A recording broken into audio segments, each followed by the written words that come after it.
Welcome to Voices of Transformation. Here I interview men and women who change the world one conversation or one session at the time. And today, my guest is Tina Robnett Larson, clinical hypnotherapist. Very welcome. Welcome. Thank you for having me. Such an honor to be here. Thank you. I've been looking forward to this. Me too. Awesome. I'm going to dive straight in and I'm going to have a little cheat sheet. That's a difficult word when you're sweet. They sound very similar. So, Yes. Tina, there is a moment in many healing journeys where pain either closes a person down or becomes the doorway into a completely different life. Can you take us to a moment in your own story where you realize this cannot just remain pain? Something has to change. If there is something that you can share without being too Wow. painful. I love this question. There comes a time in a person's life. Will you say that again? The pain? Were you say it again? Yeah. There is a moment in many healing journeys where pain either closes a person down or becomes the doorway into a completely different life. That is so beautiful. Whew, and I'm feeling a little in my eyes, a little emotion, which is beautiful. That is a sacred space, what you're describing right there. So sacred.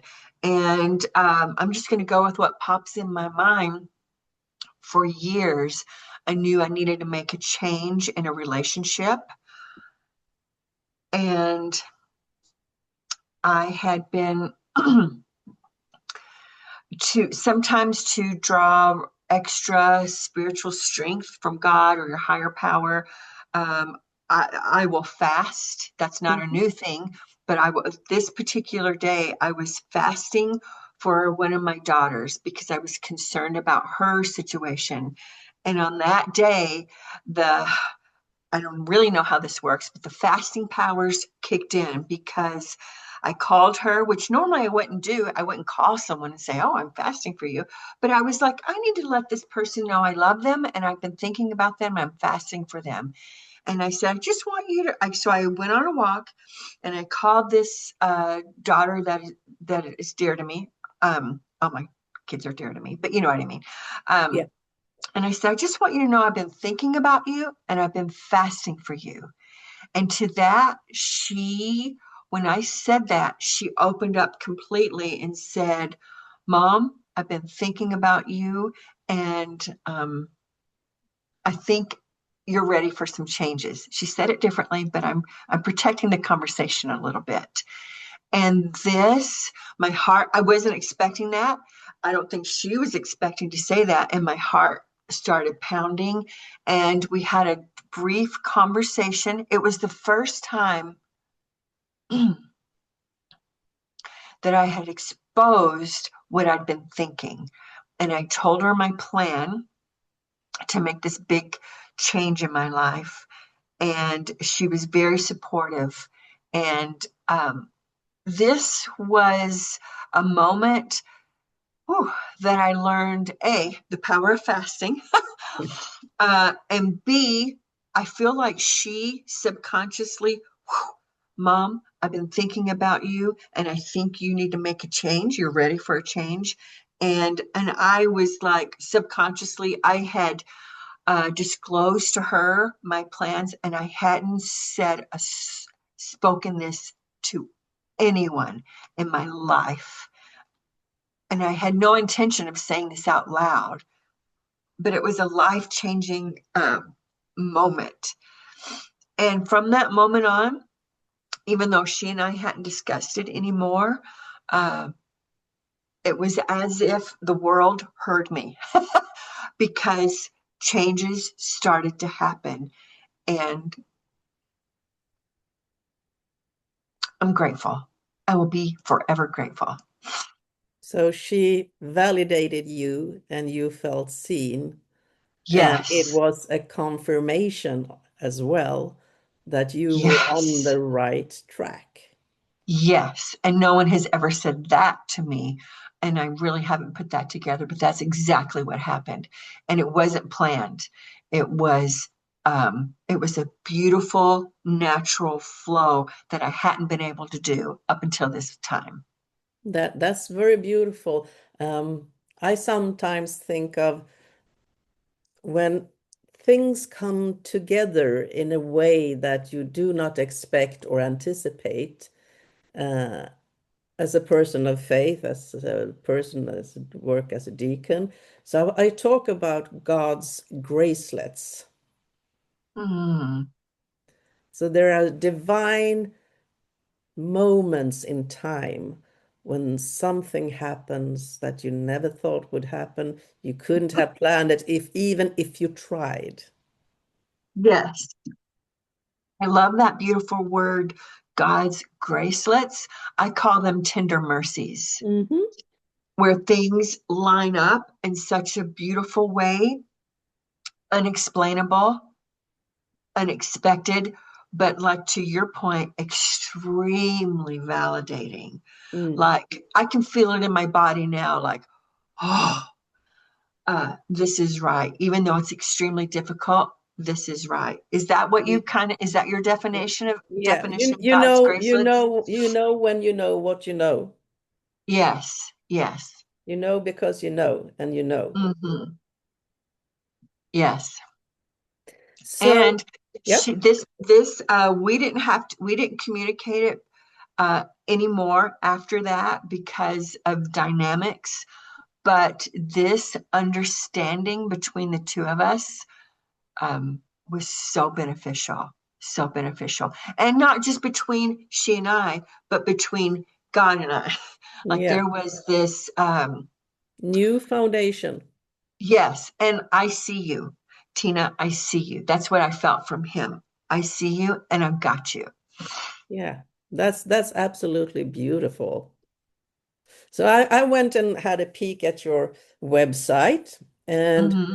you speak very openly about betrayal, trauma, and fear, and so on. So, um, and faith is such an important part of your story. How did God's guidance shape the way you moved through pain, forgiveness, and renewal? Oh, this moment was the first time. Frequently, when we're in the eye of the storm, Mm-hmm. we cannot see outside. I'm picturing like a tornado. And that movie, I can't even think what the name of the movie was, where it was all about tornadoes and you see things flying around in the tunnel of the tornado. Frequently, when we're in the eye, we can't see outside that debris Mm-hmm. floating around us. And at that time, I started to get little glimpses outside the debris, things that God had already lined up for me, that were going to carry me through this difficult time, that He had been putting in place for several years, that when I was just going through my life, I had no idea He was placing the checkerboard pieces just right for me. Um, it was miraculous, honestly. And when we're in that desperate place, I like to think I have a favorite spiritual leader. Her name is Wendy Watson Nelson.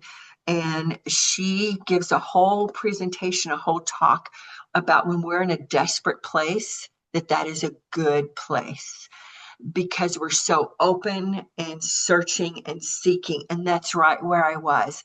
And I believe he is always mm, doing the checkerboard thing Mm-hmm. without us really realizing. But when we get to that desperate point where we're so focused and looking up to him, we can start to see it a little bit. I don't know if I'm even answering your question. I can't remember That's the okay. question. That's But okay. that, I wondered about how you perceive God's guidance through the pain, forgiveness, and renewal, if you did.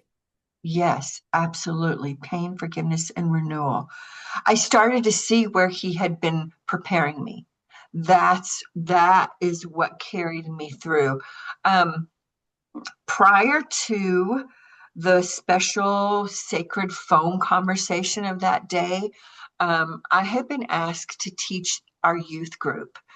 Um, it was a daily scripture youth group discussion, like a Sunday school lesson every day, but on a weekly basis.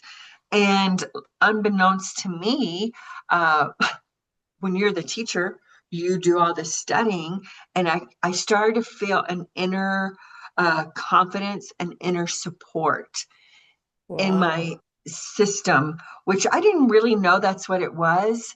But as I began to move forward, I really drew on those people and individuals that I'd been teaching the kids about. They were such a strength to me. So that was one way I saw support. Another way I saw, I'm going to call it the hand of God in my life, was I started to see um, evidence that He had been with me all along. Mm.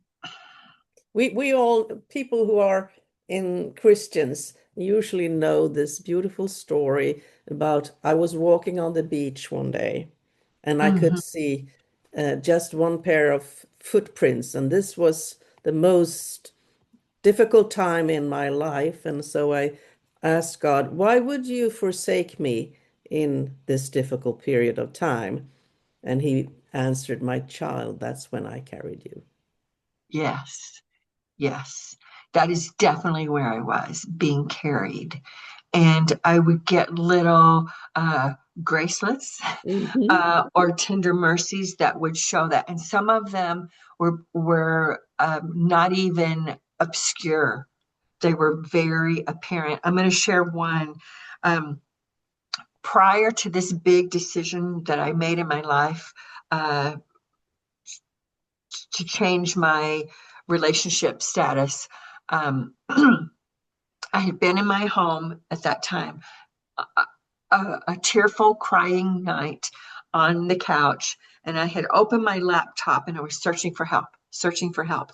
And I found a place that uh, um, I saw a lady online and she said, but my marriage is so difficult. And I was like, oh, she like zoom, called me in. I'm like, mine too. And I was like, this is the place. And I'm on my keyboard. I'm like, this is the place. Well, at the time, I was not living in the same place. It was in a totally different state, totally different counseling service. And I remember closing my laptop, feeling so deflated and defeated. Fast forward about 2 years, I had moved states, and I was scrolling through Instagram when I saw someone say, oh, come to our location and experience this little class. I'm like, oh, that's free. I typed it in. Oh, that's 10 miles from where I live. When I walked in, it was the place. It was the facility that I looked up 2 years ago, maybe 2.5 years ago. I hadn't quite made the connection. And I was pretty much a walking zombie at this time. And I'm like, I don't know what they do here, but I know I'm supposed to be here. So I was having those. Oh, I'll tell this one other little part about this. I listened to the blurb that they gave that evening. And when I went to leave, I'm like, oh, I don't know. My exact words were, I don't know exactly what you do here, but I know I'm supposed to be here. And she was like, oh, yeah. And by the way, if you're going to come back, you'll need this book. And she went to hand it to me. And I already had, it was a Brene Brown book, one of her first books. I already had it because years prior to this is where that God is maneuvering the checkerboard of your life. My friend had recommended this book to me, and to be nice to her, I didn't really want to read it. But I was like, oh, you know how you'll do? I'm like, oh, I'll be nice and read this little book with her. So I kind of halfway read it, but it was the same Brene Brown book. Literally, when the gal went to hand it to me from the desk, I kind of stared at it for a minute because it was another one of those indications Yeah. that God had been guiding me all along. That was a You, long story. Thank you for letting me share that. you know because you know because you feel, yeah, I'm supposed to be here. This is Yes, it. And the book is just confirmation of something you're yes, already yes, knowing, but it hammers it in, so to speak, that yes. yes, yes. When I was so riddled with fear. I cannot describe in any words how much fear I felt from my whole being. And so I felt like God gave me those evidences, those gracelets to Hmm. show, oh, you're in the right spot. That's beautiful. That's beautiful. I have a different question. Could you Yes. share, because I know this topic could be both sensitive and difficult for people, because we Mm-hmm. talk about forgiveness. And Mm-hmm. so many people think that if I forgive you, I say what you did is okay. And Mm-hmm. so when it comes to the things that you help, mostly women, I would suspect, with Mm-hmm. trauma or abuse, what would you say to a woman who comes, I can't forgive him for what he did. I can't forgive him. I can't forgive myself. What would you say to such a person? Oh my goodness. This is another sacred space, right?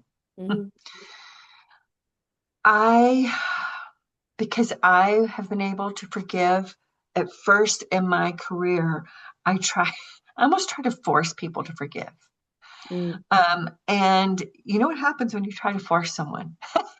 They just hold on even more. And besides, it's not very respectful. So I had a huge learning curve and some tutoring. So now when someone comes to say, I want to say, guess what? You don't have to. You don't have to. This is between you and God and the perpetrator. And you, when you're ready, when and if you're ready, we can start navigating forgiveness. yeah. That's what I would say. I think that would come as a relief for many people to hear that, Yes. that because you hear so many times, like, you know, you're supposed to forgive somebody. Yeah. And in your heart, you know, I could say the word, but I'm not meaning them. And Yes. so you would rather not say anything. Or I don't know if you've experienced this or any of your listeners have experienced this. Because we know we're supposed to, I remember even from a young child, you ask any little kindergartner, oh, yeah, we know about forgiveness, right? You say you're sorry, I'm sorry, and we grab hands and skip along out to the recess. Uh, but that doesn't always work. So I happen to have right next to me Ah, uh, Desmond oh, Tutu's The Book of Forgiving, because especially, well, not just in the Christian community, but as humans, we know forgiveness is a good thing. We yeah. learn this as a young age.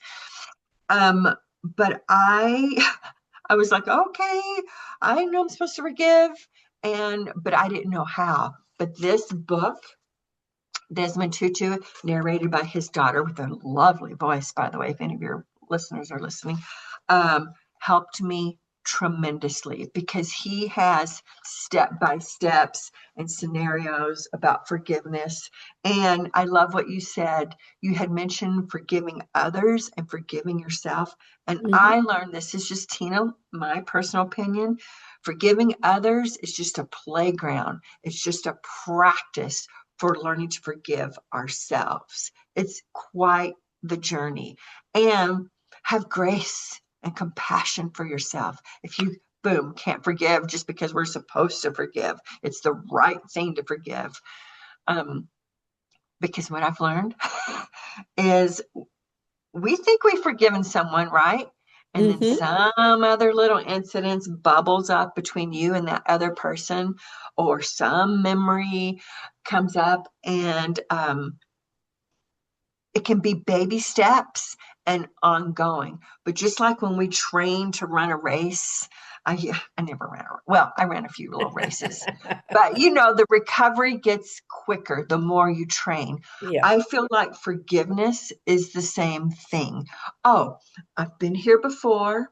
Just breathe. Let's take a few breaths, hold some compassion for myself that I'm feeling stirred up in anger or hurt again, and know that I've navigated this before and I can navigate it again.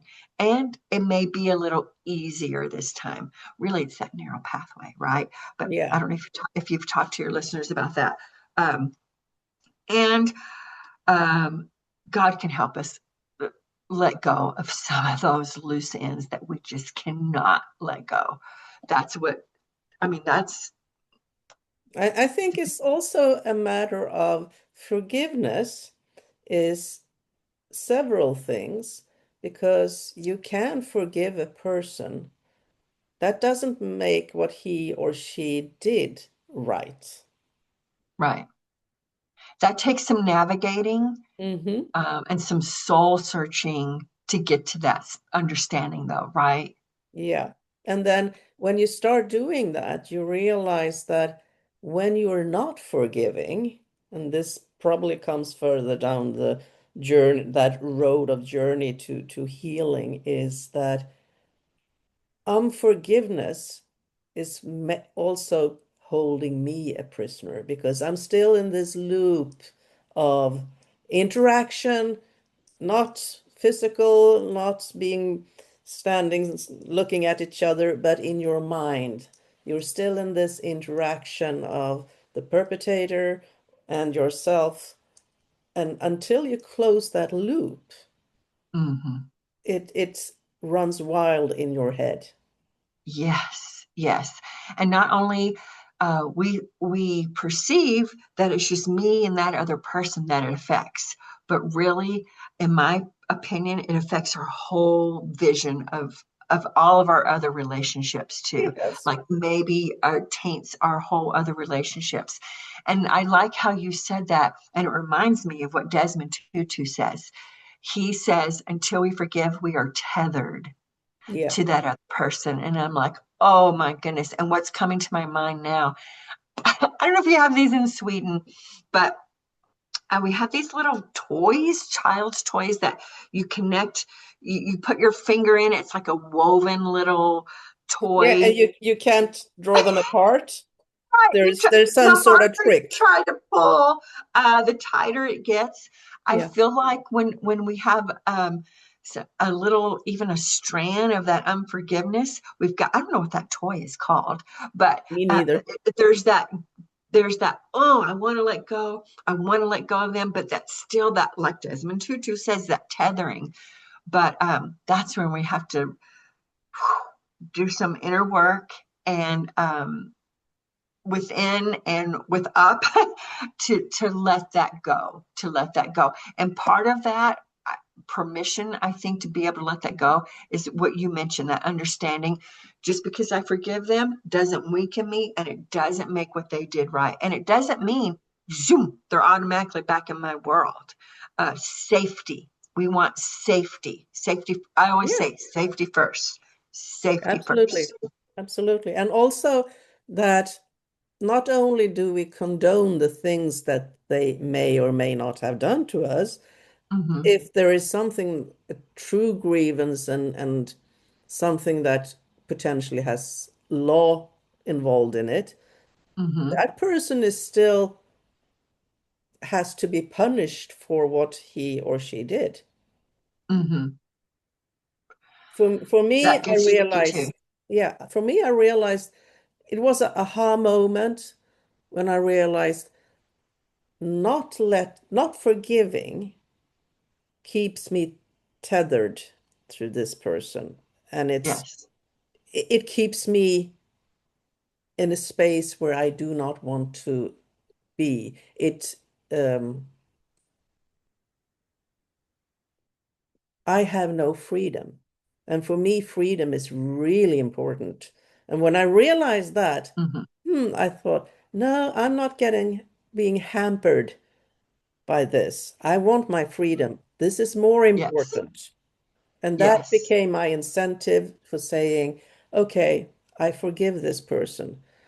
Yes. He did what he thought was best at the time, and I don't have to like it. I don't have to Right. condone it, but I Mm. can let it go. Yes. And I can hear your listeners saying, I've been trying to let it go. Yeah, yeah. I've been trying to let it go. Um, I think when this happens, because it doesn't always have to be a big grievance, right? No, Even no, a tiny slither of a conversation, a look, a misunderstanding. So something that sometimes is I'll be hurtful. like, yes, yes. And that can be a thorn in our side for years. Yeah. And really, so I'm trying to think what we can give your listeners that would help soften that, without going into full therapy session. Um, that hope, am I saying this right? Hoponomo. Am I is that Hawaiian? What is that? Ho'oponopo, I think. I'm probably Yes. butchering it as well. So forgive I us, love anyone you. who I knows forgive this. you. Yeah. But I had tried that too, and that didn't work.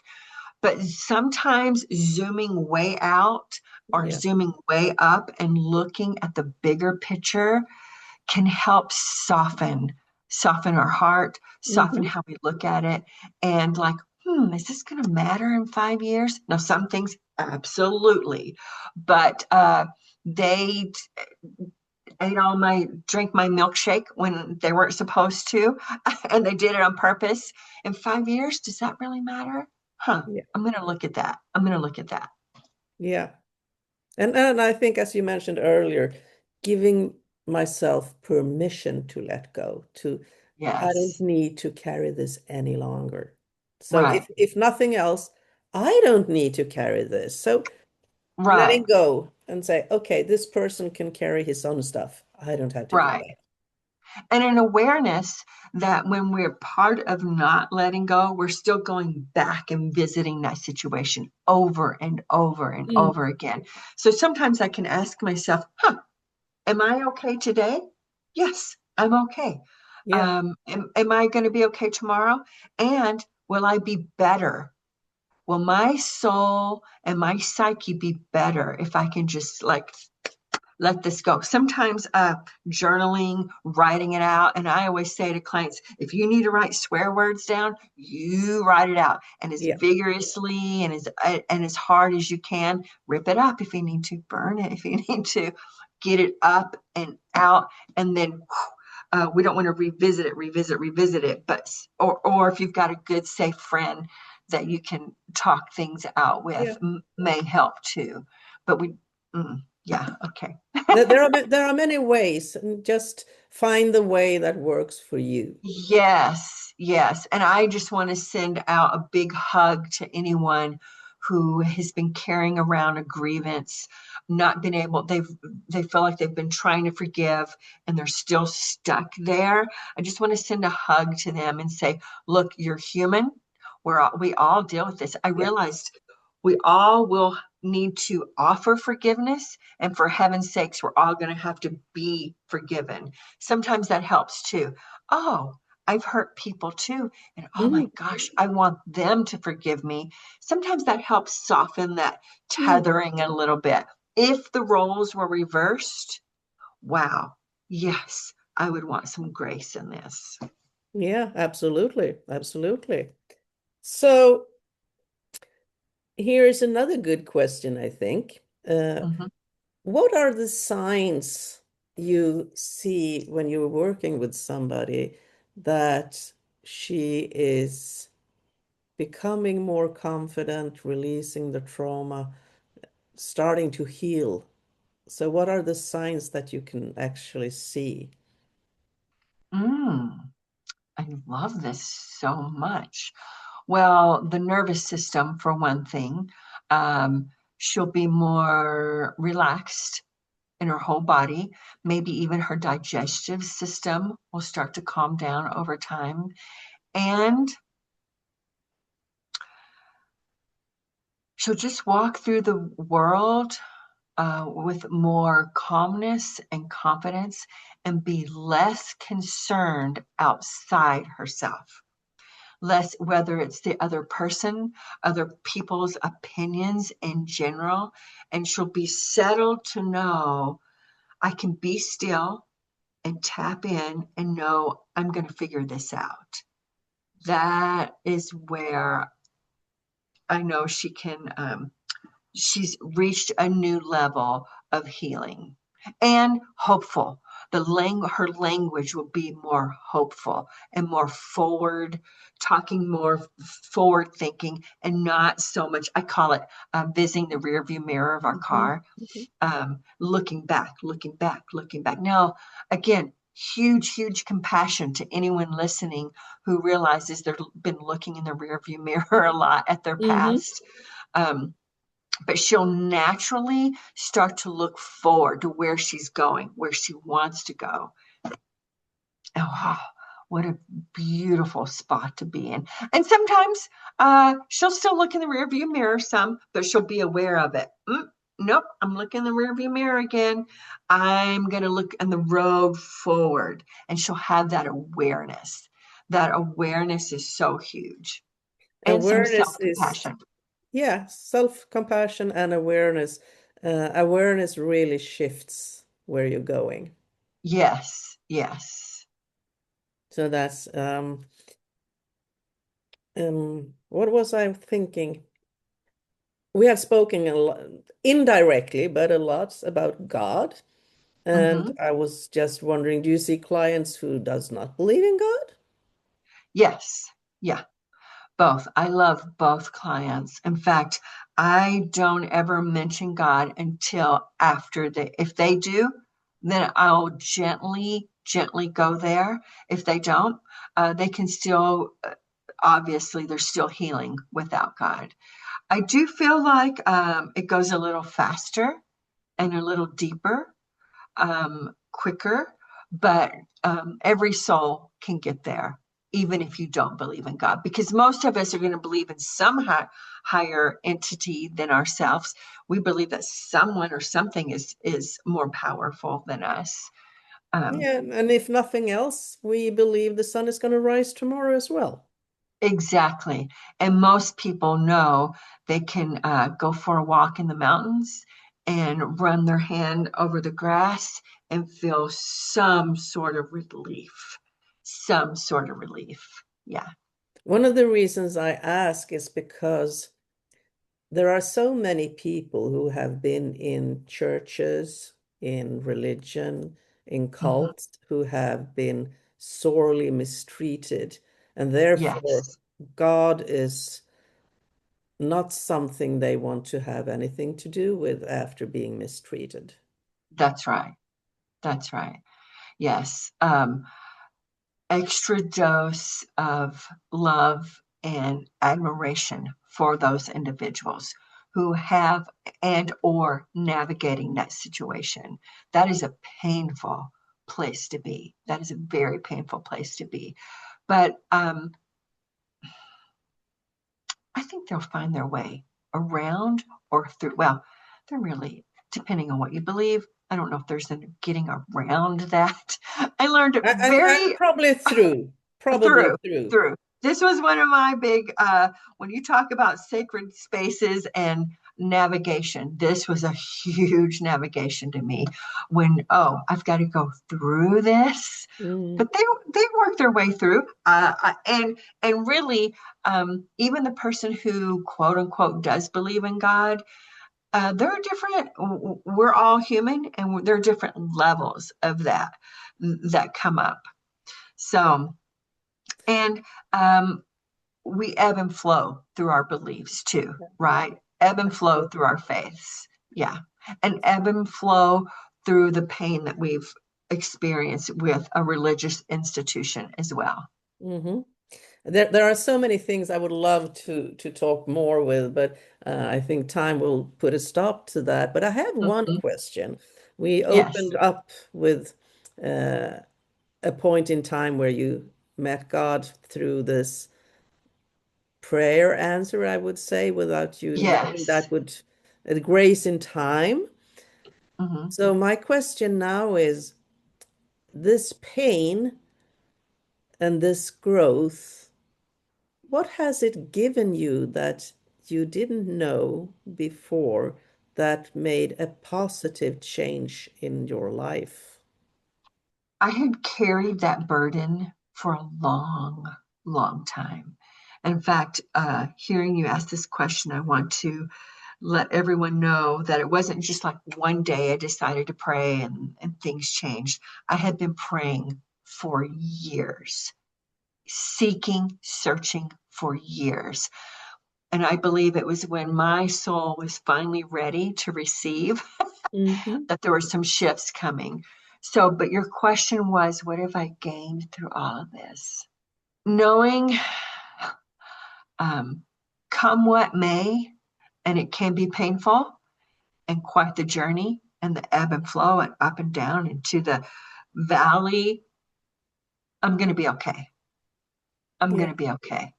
And I know where to go to find the answers and the relief. I'm going to go what I learned before and have been learning and just building on since. And are there days when I feel like I'm up, I'm like just hitting a wall? Absolutely. But now I know, even those days are okay too. Those days are learning too. Um, a You're lot of learning. grace, a lot of grace, a grace, inner grace, and for the people around me. Definitely feel a softening and a less judging of when I observe someone having a difficult time. I'm still human. I'm still human. So I still maybe pass judgment a little quicker than I want to Well, myself. I have to tell you that we're all human. Yes, we are.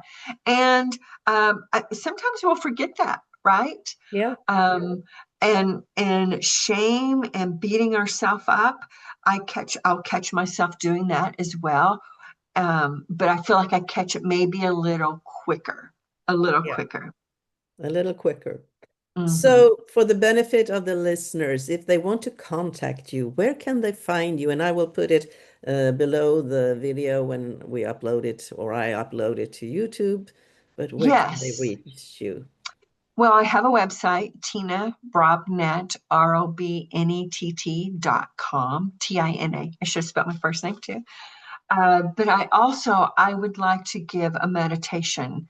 I'll have a link just to a meditation that anyone can listen to. It's gentle, it's soothing, and it helps rebuild trust in ourselves and our connection with God. It, and if that anyone can listen to it, and if they don't like it, they just don't listen again. Yeah. This has been awesome. I really loved our conversation. I hope we'll come back and have another interview in a couple of years. I would love it. I would love it. Thank you so much. And you're such a calm uh, perspective, calm interviewer. Thank you. It was my pleasure. I really enjoyed that, and I'll see you very soon. Thank you. Thank you so much.